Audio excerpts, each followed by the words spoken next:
I'm having ice issues. Welcome everybody to Dr. Cush's Exotic Drinks.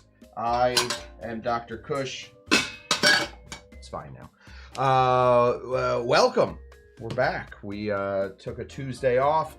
Are back. We actually got to go see the ancestral land of my people, a place called Boston, Massachusetts. That's where a lot of my families are. All the lights on? Yeah, that's where a lot of my family is from.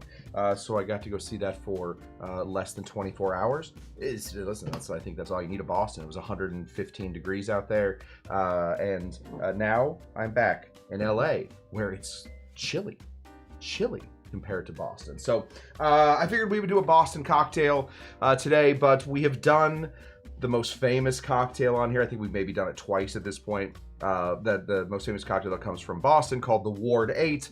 We're not doing that. I started reading about this guy recently. I'm sure some of you will say, hey, how do you just learn about this guy? I don't know every guy. I know a lot of the guys. I don't know every guy. I know a majority of the guys, but not every of the guys. A guy named Brother Cleve. Brother Cleve, a pretty famous Boston bartender, ended up being kind of a bartender all over the place, and not even to, well, let me say hello to the people, and then we'll get into Brother Cleve. We're making a cocktail, one of his cocktails today, called the Ninth Ward, which actually isn't a Boston cocktail at all, other than it's based on the Ward 8, but it's a New Orleans cocktail. The Ninth Ward. Gotcha. Tricked you. Bootopia, good evening to you. Tiki Tom, hey Bootopia. And a good evening to you as well, Tiki Tom. Winner of the 2025 Cush Tucky Derby. We got Bonbon here.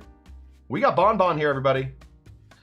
Near winner of multiple Cush Tucky Derbies. Here is Shawnee Panabaker. Almost won a few of them. Didn't quite finish, but one day. Cocktail Lulu, Frye. I don't know if you guys see what she did here. I'm gonna real quick. It's normally called Friday, but not if you're super excited about it. Change out one D for a Y. Boom! You got yourself a Friday, baby. Howdy to Doug and howdy to y'all. Kyle Tender is here. Good to see you, KT. Dougie G prepping some syrups and pseudo juices. I did that last week. I have to do it again. I had a couple people over at some point, and they drank through all of my syrups and all of my... Remember all that mint syrup we made the other day? Mojito monsters, I called them. They just drank through all my mojito stuff. Too much. Amy Nordstrom. Good to see you, Amy Nordstrom. Driving home. Get home safe. Remember, there's a rule here. You can watch and drive. You can listen and drive. But you can't participate in the show if you are driving. Michael Husband, winner of the 2024 Cush Tucky Derby. Soon that's going to get hard to remember. Michael Husband, winner of the 2024 Cush Tucky Derby, is here. Cheers to Sean. Oh, Stephanie is here too. She also had a part in winning the 2024 Cush Tucky Derby, mostly because of this man right here, Shawnee Panbaker, who almost has won a number of these things. Moose is here. Good to see you, Moose. Am I just going through all these second time? Maybe I am. Captain Jack and Coke is here. Good to see you, Captain Jack and Coke. Tiki Court. Good to see you, Tiki Court. Very, very excited. Glenn is just yelling Thursday in here. Just came in. It's Thursday. He's letting you know. I think that's what we got. Okay, cool. So let's get into it. So a guy named Brother Cleve. What was his real name? Yeah, I didn't read that deep into the article. But Brother Cleve was a Boston musician. He did a lot of music. And, you know, I think there's a few ways to really become a great bartender. You can either work behind a bar. It's a great way to do it. Honestly, you get a lot of practice in there. You sort of learn what the people like. You become sort of a tastemaker. You know, people are asking you questions, so you're always constantly sharpening your skills. That's a great way to do it. There is another way to do it, which is what I have transferred into, which is to read a lot of books on the subject.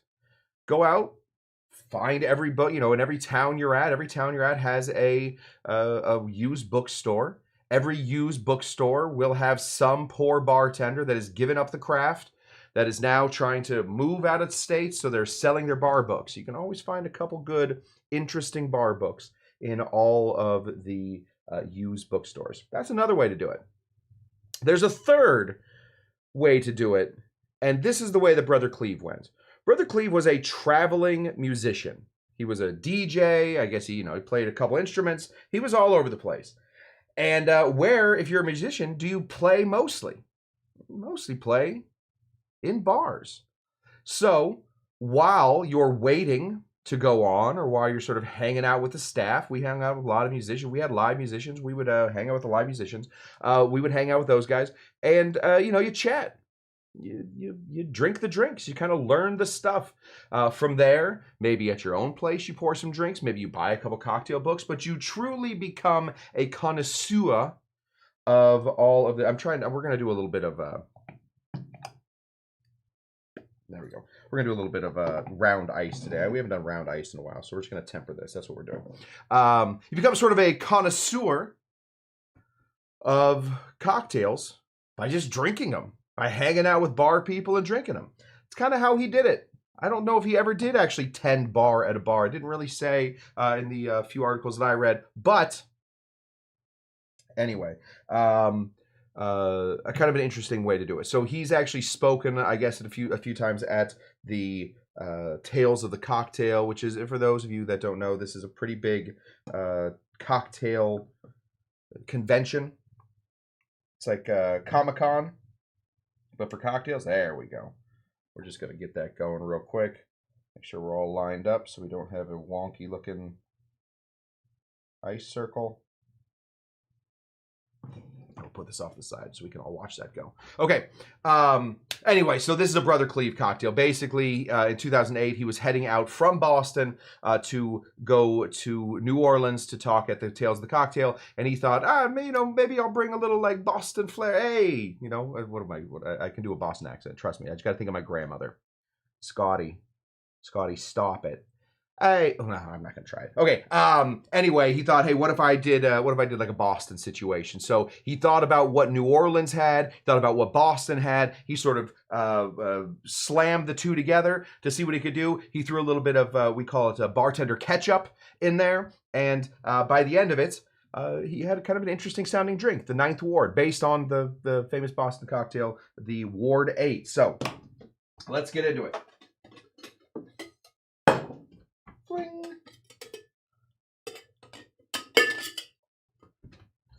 I'm having there's got to be a metaphor for this, where you have nothing but big tins and no little tins. I think there has to be some sort of, I don't want these two to connect. There has to be a metaphor in there somewhere. We're going to find it. And as soon as I do, I will let you know what it means. We're going to start with an empty glass here. This is a whiskey cocktail. So for those of you that are, super into whiskey, that's great. Bonbon says, Brother Cleve moved to LA. Look at that. He actually, I wasn't going to bring it up, but he did pass away in Los Angeles. So third little city connected to this whole situation. And now, of course, I am a Los Angeles bartender that is talking about him. I'm not trying to insert myself into his story in any way, but he did pass away, I guess, in 2022. He died out here. So rest in peace to Brother Cleve. We will continue to bring forth your cocktails as we find them. I think he has a really interesting story. What am I doing? I feel like I'm just out of it recently. We're going to have to figure something out. We're going to take some of this guy. This is just a bit of little lime juice. This is pseudo lime juice. We're going to go ahead and put in 3/4 of an ounce of some lime juice. Right there. I'm sure Brother Cleve, if he saw me doing that, if he was looking down on me from heaven or, wherever he's hanging out at, he probably would say, hey, do you mind doing a fresh squeezed lime juice? And I would have to say to him, I do. I don't want to do a fresh squeezed lime juice. I want to do pseudo juice. I enjoy pseudo juice. Perfect for home bartenders. Okay, now, lemon juice goes into the thing that is called the Ward 8. But because he wanted to make this more tropical, something more for the New Orleans vibe, switched out lemon for lime. For some reason, we all think that a lime is so tropical and a lemon is so rustic and whatnot. I don't necessarily hold those two together, but I think a lot of people do. So switch out lemon for lime. Okay, we'll be fine with that. Then we're going to go ahead and grab some velvet falernum. Now, we make our own velvet falernum in here. Oh, my goodness. Delicious. Now, his recipe is switching out. It's taking the grenadine that normally goes into a Ward 8 and throwing it out of there and replacing it with something very tropical, something that comes from the Caribbean islands. This is velvet falernum, clove and almond and cinnamon. What else do we put in there? Rum, all that kind of stuff. This is going to be our sweetener. So we're going to go ahead and put in 3/4 of an ounce of some velvet falernum.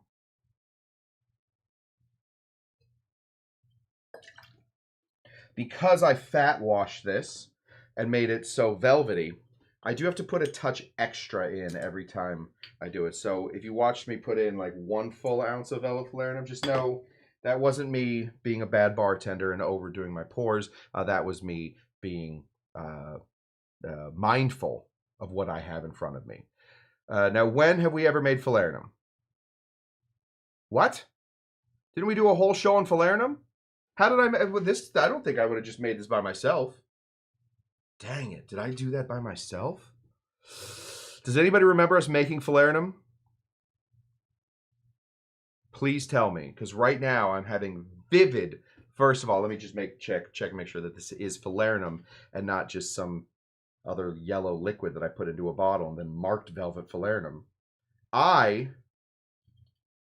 am a sleepwalker, so I do find different things sort of moved around when I'm up around. So there's a chance that I dreamed it. Maybe I came in here, turned on the camera, did a whole little show, completely asleep, made some velvet falernum, even fat washed it, completely unknowing where I was. Okay. I'm seeing some people said that they do remember a little bit. Okay, let's keep going. Okay. All right. I mentioned bartender ketchup. A bit of a joke. Bit of a little chuckle. Bartender ketchup in the early 2000s when we were really transitioning from you guys don't know this, but when I do this right here, I look just like my dad. I just looked at the screen. I'm like, oh my God, did my dad join the chat? Okay. He sits like this sometimes. And then he does this. Picks his elbow. I pick my elbow too. I don't mean to call you out, Dad. I listen. This is what I look like. Okay. Bartender ketchup. So when we were transitioning from the 90s into the early 2000s, there we go. Finally, the falernum show is up. So there's a whole falernum show. So you can watch it right there. We were transitioning. We didn't know exactly what to do. Bartenders were wet and wild with things like Campari. They were throwing it all over the place. Bitters everywhere. Just literally bitters everywhere. Suddenly we start to be like, oh, maybe mezcal isn't going to kill me, or maybe there is no worm in mezcal. I don't know what to do. There was an ingredient that really helped bridge those two eras between the okay, let's have a proper cocktail at a proper cocktail bar, and let's have a slippery nipple and 5 panty droppers. There was a weird time in between, and one of the heroes of that story, and I feel like as a bartender, I owe more credit to this ingredient than I feel like I've given it over the years, because it really is a good ingredient. It's just completely overused. Like, not every cocktail needs to have Saint Germain in there. It is just like ketchup. Just like ketchup. You having pizza, calls for tomatoes. Oh, why don't I put some ketchup on there? Basically tomatoes. Ketchup is basically tomatoes. This was sort of hey, we need a sweetener in there. We need something that's going to sort of make this drink taste a little sweet. It's got to give it a little herbaliness. Oh, what can we put in there? Oh, I don't know. Saint Germain? Yes. Yes, we will put Saint Germain in everything. So for a while, there was an awful lot of Saint Germain just sort of floating around. Okay. Just like Campari, Campari was in everything there for a while, but that doesn't mean that it's bad in everything. It just means we got to find another red bitter. Same thing with this. I don't know exactly what era. I don't know, 2008. I guess this probably would have been right in the bartender ketchup era. This probably would have been right when everybody's putting Saint Germain in here. He didn't really give an explanation for why he put Saint Germain into his cocktail other than, I think it just tastes good. So we're going to go ahead and put in half an ounce of some Saint Germain right there.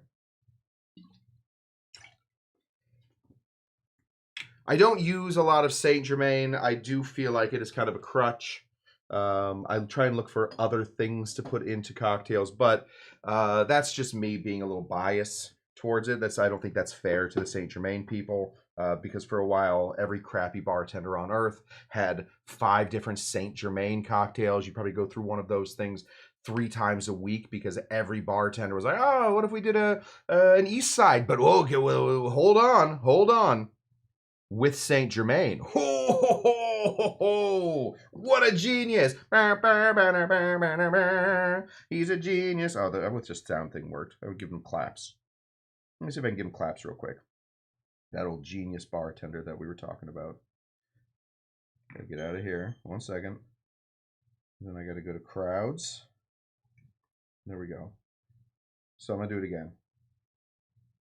Oh, there we go. Okay, so this bartender walks in and he's like, hey, guys, I had a dream about a cocktail last night. What if, now get this, what if we did a Black Manhattan, but we also added a little bit of... It's people waiting in bated breath. Saint Germain.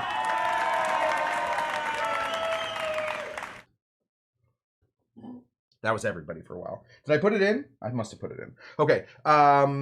Anyway, I feel bad crapping on Saint Germain. Okay, let's keep going. Bitters. There was bitters. There was. What do you think my hand's doing up here? There was bitters at some point in the Ward 8. The 9th Ward is going to have some type of bitters. What kind of bitters? Well, of course, the one that I can't pronounce. I'm going to try.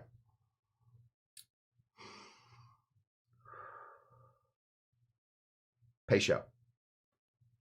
Did I get it? I don't think I did. Peychaud. I don't know. Anyway, Peychaud bitters. These red bitters, the drippy bitters. This is what we want to put in here. This is a New Orleans style bitter. So if you ever see somebody that says New Orleans style bitter, they're usually talking about these guys right here. The ones that I'm pointing to the name right there.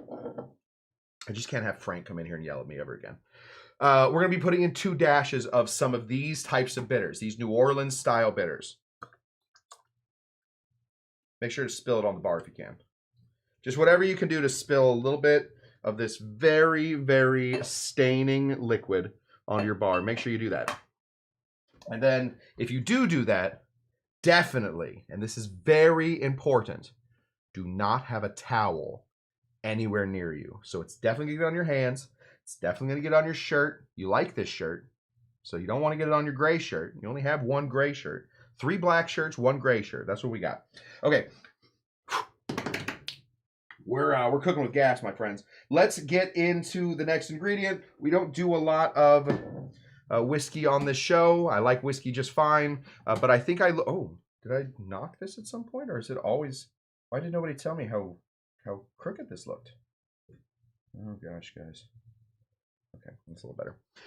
I don't do a lot of whiskey on the show. Mostly because I look like a person that's way into whiskey. I have that look. You know, like some people are like, that guy likes soccer. You can just tell. You know, kind of skinny frame. You know, he's wearing a soccer jersey. That's kind of what my face is the face of somebody that really likes whiskey. So I try and work against some of that. some of those preconceived notions.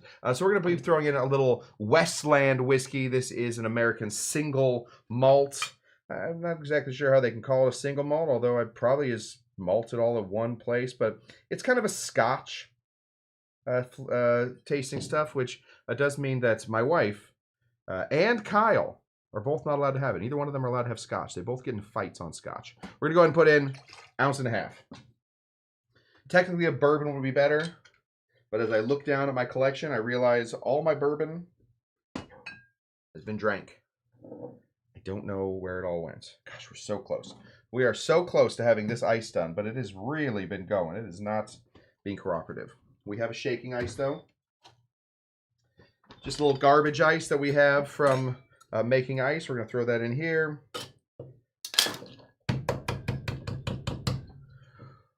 Let's give it a shake. Ah! Here we go.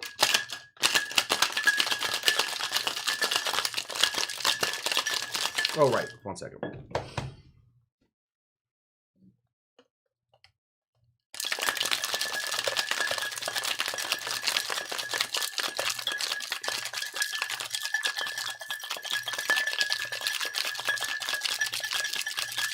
Something about when I stand like this and turn my body like that makes my head look gargantuan. Now, I have a big head to begin with. I have, when I take selfies with my wife, she takes selfies every once in a while. She wants me to be in some of them. When we do that, we have to angle it correct. We have to put her face in front of my face, so like she'd be here and I'd be back here, because of course, if we put our heads next to each other, we look like different species. My head is twice, possibly thrice, as big as hers. I have a really, really big head. And so I feel like when I turn my body like this a little bit and make my body look a little shorter, I look like a lollipop. Yeah. That's just me, though. It's just me staring at myself like a pigeon. Okay, this is what we need. I'm having a confused day. All right, I think this is basically done. Let's see if we did it. We still got a little bit left. We're just going to maybe press down on this a little bit. Maybe those will come off. There we go. You got to wait until it's really, like, that line almost disappears. There we go.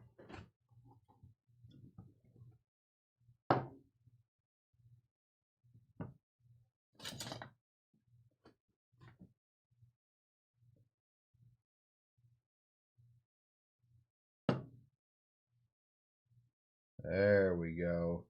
Look at that. Now, if you look right there, just a very thin razor sharp piece of ice that didn't get squished all the way. So we have this line going through here. Anyway, we're going to go ahead and pour this in. Normally, I don't like to pour anything onto ice, but specifically for the ice ball, I think it looks cool. So we're going to do it. Ice balls also have the least amount. They have the least amount of surface area for mass, because there's no corners, there's no whatever. So they will melt the slowest. So we're gonna go ahead and just pour this right over on top. Look at that! What a day we're having! Wowzer! It's just a little bit, because we shook it, and there's a little bit of that falernum in there, a little bit of that velvet falernum. We should get just a little bit of this foam.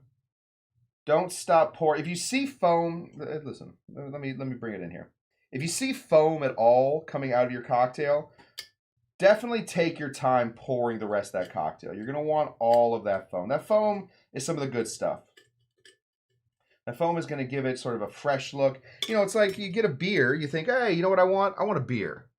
How much beer do I want? I want the whole glass. Well, the whole glass of beer.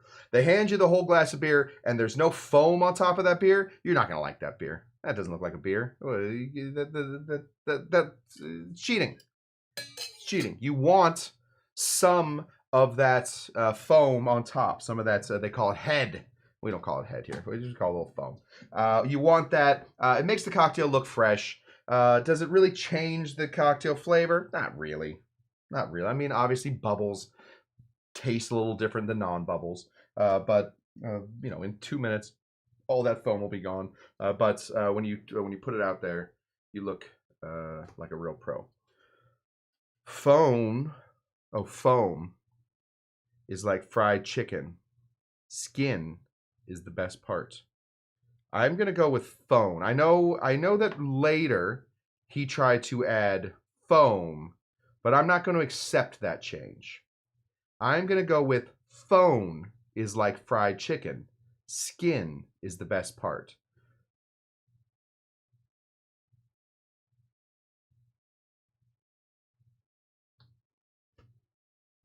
I have a lot of thoughts going about what foam is like fried chicken means. Okay, we got it. This is it. It's sort of a tropical flavor, sort of a tropical taste, tropical play on. We're doing all the bartender stuff today. We might as well say play on. Tropical play on the Boston classic cocktail called the Ward 8. This is the 9th Ward. It's got a little bit of New Orleans to it, a little bit of tropicalness. Brother Cleve brought this to us, a musician who, you know, I think most bartenders would absolutely give up bartending to go be a musician. If I could sing or play guitar or even like a tambourine, if you would let me be the one guy in the Mighty Mighty Boss Tones that just dances on stage, I would have done that. I would quit bartending to go do that. Absolutely. It's so interesting to see a musician sort of leave musician. I don't know if he never left musicianing, but like he really focused a lot of his time, became very famous, not as a musician necessarily, but certainly as a bartender. It's just interesting to see that sort of flip around. So thank you to Brother Cleve. Rest in peace, my friend. Wish we could have got to meet at some point, but we will keep you alive. Like most bartenders, we will try and keep them alive with their cocktails. So cheers to all of you. Scotch is in there.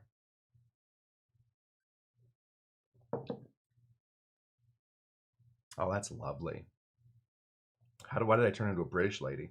Oh, that's lovely. Oh, you're gonna have another cocktail, are you? It's lovely.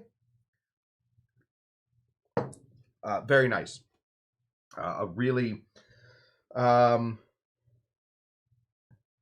talk. You know, we gotta let's talk about it. Oh, what's up? Oh gosh, have you been here the whole time? Low carb cocktail guy?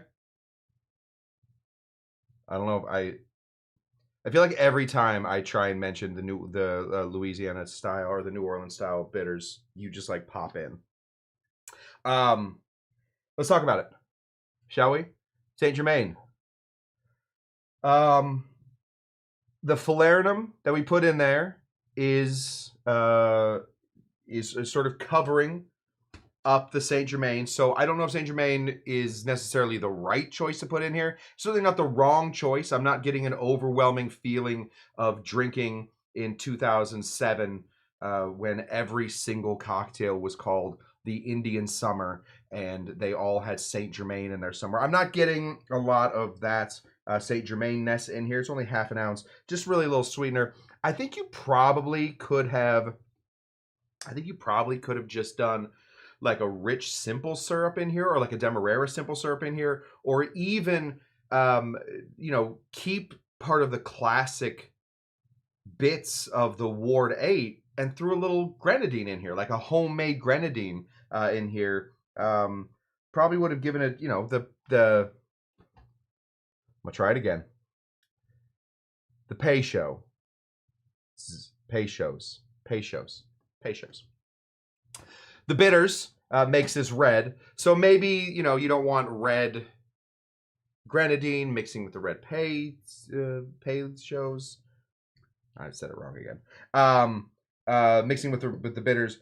Maybe that's what it is, or maybe you just sort of like this red color. Anyway, I do think that you have room yourself if you want to sort of take on Brother Cleve's cocktail and make it your own. I think the best place to start would be to be that second sweetener. So that's what I got for you. Dougie D just finished a batch of grenadine. I don't think you should drink that stuff by yourself, by itself, Doug. May I recommend putting it right into cocktails?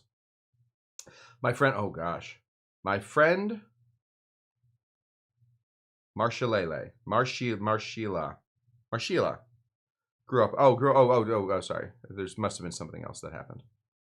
Low carb cocktail guy grew up in the 9th ward. So did Marshila.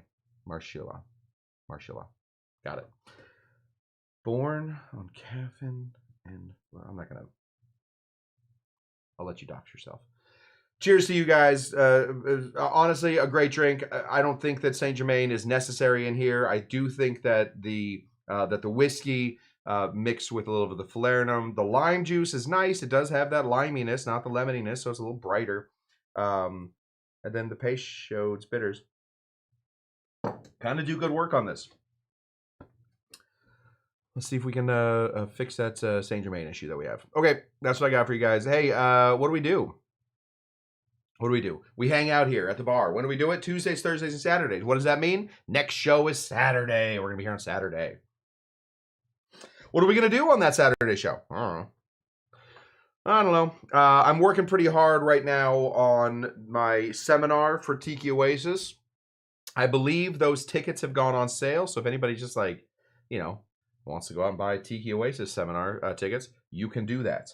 I should put the link in the bio. Forgot about that. Anyway, I think it'll have something to do with that. I will continue to look at different methods that have different cocktail methods that I used to do when I was running some big bars in LA, and how I translated those to a much smaller one-person, 3-people venue. Me, Kyle, and who's the third person? Me, Kyle, and Motu Jen, producer Jen. If it wasn't for Motu Jen, this bar would not be. That was the joke. I didn't forget her. The joke was too good. She was too good. Anyway, that's what we'll be doing. So hopefully you guys are into a little like bar science, and that's what I got for you. So bar science on Saturday. I'm really selling this thing. Till next time, what do we always say? Oh, this thing wasn't on. Technically, we do also always say that. Should we redo the show? Why is there chapstick right here? Why did nobody tell me there's chapstick right there? I could never see it. Okay. Until next time, until Saturday, I will see you guys then. Yay, Motu Jen! Yes, let's all yay, Motu Jen. Without Motu Jen, this show would not be anything. Also, don't forget to muddle that like button. Motu Jen, the most important person at Dr. Cush's Exotic Drinks, because without her, my goodness, I don't know what I would do. The cameras wouldn't turn. I would just make drinks back here and probably still talk exactly as much, but I'd probably just drink by myself. So thank you, Motu Jen, for keeping me honest. Until next time, what do we always say? What do we always say when a bartender comes in and says, "Oh, I got an idea"? Is it going to be Saint Germain? It is going to be Saint Germain. It's always Saint Germain. Oh, I fixed this cocktail. And I would look at them and I'd say, "Are you Dr. Jinga Janga?" Because I got to, if you're the one with all this Saint Germain, you might be. "Are you Dr. Jinga Janga?" Might be. "I'm having a party and you're invited." Not that person though. Until next time, what do we always say to people that say, "Hey, Saint Germain can fix any drink"? Bye. We say bye. Bye. Bye. Bye. Bye. Bye.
bitch.